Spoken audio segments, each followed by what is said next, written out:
Hello everyone, welcome back to my video. This is me Samira. অনেকদিন পর তোমাদের জন্য নতুন একটা ভিডিও নিয়ে চলে এসেছি। আজকের ভিডিওটা অনেক শর্ট হবে, কারণ আজকে শুধু আমি বেলজিয়াম পাউডার নিয়ে কথা বলবো। দেখা যায় বেলজিয়াম পাউডার নিয়ে অনেকের মনে অনেক ধরনের প্রশ্ন থাকে, সবার প্রশ্ন উত্তর দেখা যায় কমেন্টে বা ইনবক্সে দেওয়া হয় না। তো ভাবলাম শর্ট একটা ভিডিও বানাই এবং তোমরা সবকিছু ডিটেলসে জেনে যাও। বেলজিয়াম পাউডার নিয়ে সবার কমন একটা প্রশ্ন থাকে যে এটা কীভাবে করে মিক্সড করবো বা কোন মিডিয়াম দিয়ে মিক্সড করতে হবে। আরেকটা প্রশ্ন হচ্ছে এইটা বেশিরভাগ মানুষ না, কিছু মানুষ করে থাকে যে এটা কালো কালো হয়ে যায়। এখানে আমি বেলজিয়াম পাউডারটাকে মিক্সড করার জন্য আমি অ্যাক্রিলিক মিডিয়াম গ্লসটা ব্যবহার করেছি।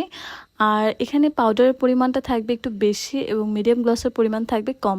যত কম আর কি ব্যবহার করা যায় সেটাই ভালো।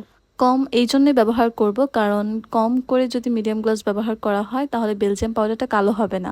মিডিয়াম গ্লাসের পরিমাণ যত বেশি হবে জিনিসটা অনেক তাড়াতাড়ি করে কালো হয়ে যাবে এবং দেখতেও ভালো লাগবে না।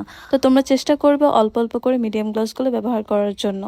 তাছাড়া তোমরা যদি চাও মনমার্টের ব্র্যান্ডেরটা বাদ দিয়ে অন্যান্য যে মিডিয়াম গ্লাসগুলো আছে তা ব্যবহার করতে। এখানে আমি পাতলা এবং ঘন দুই ধরনের বেলজিয়াম পাউডার অ্যাপ্লাই করে দেখিয়েছি। আরেকটা কাজ তোমরা অবশ্যই সেটা করবে না, বেলজিয়াম পাউডার দিয়ে কাজ করার পর সেটার উপরে তোমরা মিডিয়াম গ্লস ব্যবহার করবে না। এইটাও আরেকটা রিজন কালো হয়ে যাওয়ার কারণ। আর তোমরা বেলজিয়াম পাউডারগুলো ফ্যাব্রিক বা কাঠের জিনিসে ব্যবহার করতে পারবে। তো আজকের ভিডিও এই পর্যন্তই। সবাই ভালো থাকো, ধন্যবাদ সবাইকে, আল্লাহ হাফেজ।